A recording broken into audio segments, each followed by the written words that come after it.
අපි මිය යන මොහොතේදී ඒ අපිට පහළ වෙන අවසාන සිතට කියන්නේ චුති සිතට ඒ විපාක දීමට අවකාශ ලබන කර්මයට අනුරූපව අපි එය තණ්හාවෙන් අවිද්‍යාවෙන් එයට රැවටීම හේතුවෙන් අපිට ඊළඟ ජීවිතයේ නාම රූප පරම්පරාව පැවතීමට හේතු සකස් වෙනවා.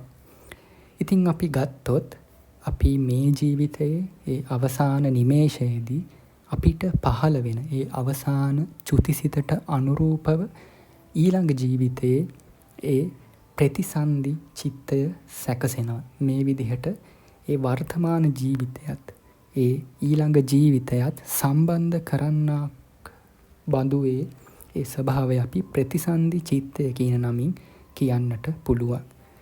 ඒ වගේම තමයි මේ සිතේ තියෙන ආයුෂ ඉතාමත්ම කෙටි. ඒ කියන්නේ සිත එක්ෂණිකව හටගෙන එක්ෂණිකව බිඳෙනවා. අපි අත උස්සනවා කියන්නේම සිත් විශාල සංඛ්‍යාවක හටගෙන පැවතිලා නැතිවීමේ ක්‍රියාවලියක සංසිද්ධියක්. අපි උදාහරණයක් විදිහට ගත්තොත් අපි හිතමු අපි යම්කිසි වස්තු සමූහයක් එක පිට එක තබලා තියෙනවා. අපි ඉක්මනින් වේගයෙන් එහි තියෙන යටම තියෙන වස්තුව ඇදලා ගන්නවා. එතකොට එතන හිඩසක් ඉතිරි කරන්නේ නැතුව ඊට උඩ වස්තුව ඒ යටට කියන්නේ රිප්ලේස් වෙනවා. යා කලින් තිබ්බ තැනට එය යොමු වෙලා ඒ අතරක් නැතුව ඒ පැවතීම සිද්ධ වෙනවා. ඒ වගේම තමයි අපේ ප්‍රතිසන්දි සිත කියන්නේ අපේ අලුත් ජීවිතයේ ඒ ප්‍රතිසන්දි සිත නිරුද්ධ වෙනවා සමගම. ඒ කියන්නේ එය අවසන් වෙනවා. එහි පැවැත්ම අවසන් වෙනවා සමගම ඒ චිත්ත පරම්පරාවේ හිස්තැනක් නැතුව කියන්නේ අතරක් නොදැනෙන ලෙස ඒ ප්‍රතිසන්දි චිත්තයෙන්ගත් අරමුණම ඒ ප්‍රතිසන්දි චිත්තයෙන්ගත් අරමුණමගෙන ප්‍රතිසන්දි චිත්තය හා සර්වාකාරයෙන් සමාන වූ තවත් සිතක් ඉපදීම් වශයෙන් එතැනට පැමිණෙනවා. ඒ කියන්නේ අපි චුතිසිත අනුව ප්‍රතිසන්දි සිතක් පැවතුන ඒ සිත හටගෙන එක්ෂණිකව නිරුද්ධ වෙනවා. ඒ කියන්නේ අපි අර යටින්ම තිබ්බ වස්තුව ඇද්දා. එතකොට ඒ වස්තුව වෙනවාට ඊට උඩින් තිබ්බ වස්තුව එතෙන්ට රිප්ලේස් වෙනවා හිස් තැනක් තියන්නේ නැතුව. ඒ වගේ ප්‍රතිසන්දි චිත්තය හටගෙන නිරුද්ධ වෙනවා සමගම ඒ ප්‍රතිසන්දි චිත්තය හා සමානම ඊට අනුරූපම තවත් සිතක් එතෙන්ට ඇවිල්ලා ඒ හිඩසක් තියන්නට ඉඩ නොදී එය පුරවනවා. මේ විදිහට ඒ සිත් පරම්පරාව ඒ විදිහට ඒ ක්‍රියාත්මක වෙන සිත් පරම්පරාව අන්සිතක් උපදනා සෑම අවස්ථාවකදීම පවතිනවා. ඒ සරලවම කියන්නේ එලෙස ඒ නැවත නැවත හටගෙන නැති වෙලා ඒ ක්‍රියාත්මක වෙන කියන ප්‍රතිසන්දි සිතෙන් පටන් අරගෙන ඊට අනුරූපව ක්‍රියාත්මක වෙන ඒ සිත් පරම්පරාව දිගටම පවතිනවා කියන අදහසයි එයින් සලකන්නේ.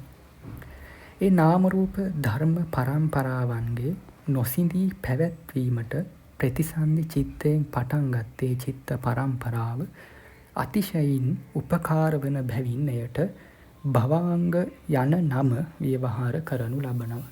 කියන්නේ ඒ අපේ නාම රූප ඒ ධර්ම පරම්පරාව බිඳ වැටීමකින් තොරව. ඒ කියන්නේ අපි හිතුවොත් අපේ සිත නතර වෙනවා කියලා එකක් වෙන්නේ නැහැ. ඒ නතර නොවි ඒ දිගටම පවත්වාගෙන යාමට ඒ සිත් පරම්පරාව අතිශයින් උපකාර වෙනවා. ඒ නිසා අපි එය භවාංග යන නමින් ව්‍යවහාර කරනු ලබනවා. අපි අංග කියන එක ගත්තොත් අංග කියන වචනයට අර්ථ කිහිපයක් දෙන්න පුළුවන්. භවාංග යන තැනදී ඒ අංගය කියන වචනෙන් අපි විග්‍රහ කරන්නේ හේතුව යන අර්ථයයි. භවාංග චිත්තය කියන එකේ ඒ වචනේ තේරුම වන්නේ භවයාගේ පැවැත්මට ඉවහල් වෙන සිත කියන එකයි. කියන්නේ භවාංග සිත කියන්නේ භවයේ පැවැත්මට ඉවහල් වෙන සිතයි. අපි ගත්තොත් අපේ ඒ සිත් පරම්පරාවේ අන් කරුණක් පිළිබඳ වූ සිත් නූපදාන සෑම අවස්ථාවේම භවාංග චිත්ත පරම්පරාව නොසිඳී පවතිනවා. කියන්නේ අපි හිතමු ඔබ යම් කිසි අරමුණක් නොගෙන ඔහේ ඉන්නවා කියලා. ඒ හැම මොහොතකම ඔබගේ පවතින්නේ භවාංග සිත. ඔබ යම් කිසි අරමුණක් ගන්නවා කියන්නේ ඔබගේ භවාංග සිතට යම් කිසි අරමුණක් ගැටෙනවා. එයින් භවාංග සිතේ චලනයක් වෙලා තමයි ඒ අරමුණ ඔබ ගැනීම සිද්ධ වෙන්නේ.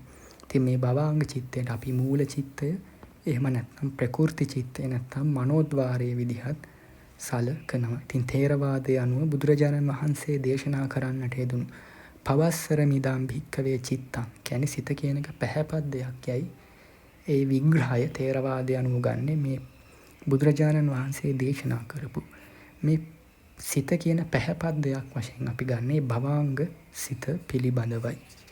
ඉතින් ඒ විදිහට අපේ භවාංග සිත හැම මොහොතෙම එය අරමුණක් නැති හැම මොහොතෙම මේ සිත් පරම්පරාව බිඳ වැටීමකින් තොරව පවත්වාගෙන යාමට එය ක්‍රියාත්මක වෙනවා.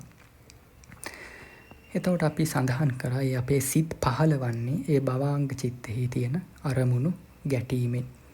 යම් කිසි අරමුණක් ඒ භවාංග චිත්තය කියන ඒ උපයෙහි නැත්නම් ඒ ස්වභාවයේ හැප්පුන් නැත්නම් කියන්නේ යම් කිසි අරමුණක් ඔහුගේ භවාංග චිත්තය තුළ ගැටුන් නැත්නම් ඒ තාක් ඒ පුද්ගලයාගේ సంతානයේ භවාංග සිත මිස වෙන සිතක් උපදින්නේ නැහැ.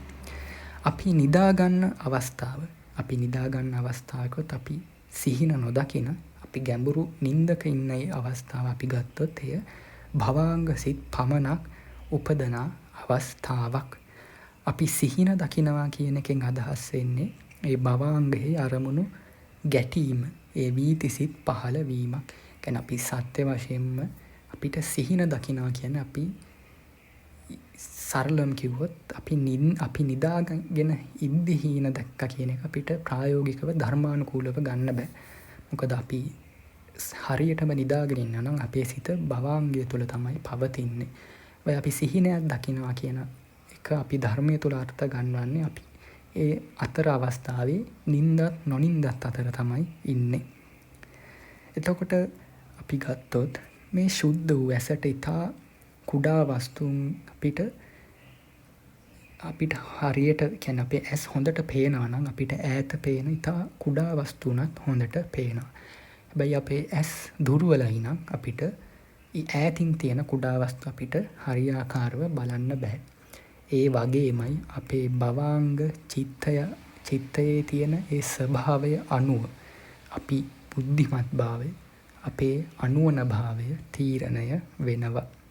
හිතන්න යම් පුද්ගලයෙක් තමන්ගේ මරණාසන්න මොහොතේදී ඒ චුතිසිතට අරමුණුනේ තමන් කරපු ප්‍රබල කුසලයක් නම්, කියන්නේ අපි හිතමු ඔහු සිදු කරපු ත්‍රි හේතුක කුසලයක් නම් ඒ තුලින් ඔහුට කියන්නේ ඉතා සියුම්, කියන්නේ තාමත් ගැඹුරු දේවල් පවා ඉක්මනට වටහා ගන්න පුළුවන් මට්ටමේ භවාංග සිතක් ඇති වෙනවා.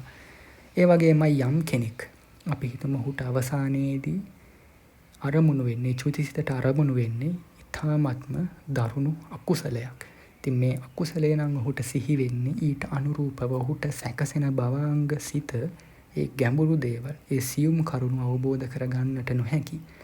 තාමත්ම අනුවන මට්ටමේ නැත්නම් තමා බොහෝ විට තිරිසන් මට්ටමේ ඒ භවාංග සිත් පරම්පරාවක් ඇති කරන්නට එය හේතු වෙන්න පුළුවන්. ඉතින් අපි ගත්තොත් මේ භවාංග චිත්තය අතීත කර්ම හේතුවෙන්මයි එය කියන්නේ අතීත කර්ම හේතුවෙන් සිදුවෙන බැවින් එක සත්වයන්ට එක් ජාතියකදී ඇතිවන්නේ එකම වර්ගයේ භවාංග සිතක්.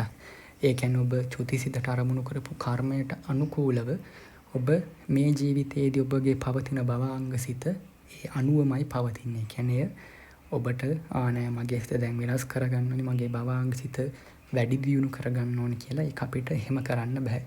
ඒ භවාංග සිත පවතින මට්ටම අනුවමයි පවතින්නේ. ඒ නිසායි ඒ බුදුරජාණන් වහන්සේ දේශනා කරන්නේ ත්‍රි හේතුක උප්පත්තියක් තියෙන කෙනෙක්ට විතරයි ඒ නිවන් දකින්නට ඉඩ ප්‍රස්තාව තියෙන්නේ. ඒ කියන්නේ යම් කෙනෙක්ගේ භවාංග සිත ත්‍රි හේතුක උප්පත්තියකින් නම් තියෙන්නේ ඔහුට පමණයි ඒ ධාන තරි මනුස්ස ධර්මාදිය ප්‍රගුණ කරමින් ඒ සියුම් කරුණු ප්‍රඥාවෙන් විමසමින් නිවන් දකින්නට ඉඩ ප්‍රස්තාව තියෙන්නේ. ඉතින් බුදුරජාණන් වහන්සේ දේශනා කරනවා යාව ජීවම් පිචේ බාලෝ පණ්ඩිතම් පයිරු පාසති නසෝ ධම්මං විජානාති දබ්බී සූප රසංයත. ඒ කියන්නේ කොතෙක් කල් හැඳි ගෑවත් ඒ කියන්නේ ගෙවී යනු මිස හැන්ද ව්‍යංජනයේ රසය දැනගන්නේ නැහැ. ඒ වගේ බාලයා දිවි ඇති තෙක් පණ්ඩිතයන් ඇසුරු කරත් ධර්මය නොම දැන ගන්නවා. ඉතින් ඒ උදාහරණ ගාථාවෙන් අපිට එය විග්‍රහ කරගන්න පුළුවන්. කොච්චර කියන්නේ අපි බාල පුද්ගලයෙක් පණ්ඩිතයන් සමග ඇසුරු කරත් ඔහුගේ ඒ භවාංග සිතේ තියෙන ඒ ගැඹුරු නැති ස්වභාවය, කියන්නේ අරමුණක් ගැඹුරින් අවබෝධ කරගන්නට බැරි ස්වභාවයේ හින්දා ඔහුට ඒ බුද්ධිමතුන් සමග සිටියත් එයින් යහපතක් ඔහුට ලබන්න බෑ. හරියට අර හැන්දට ඒ හොද්දේ රස දැනෙන්නේ නැහැ වගේ.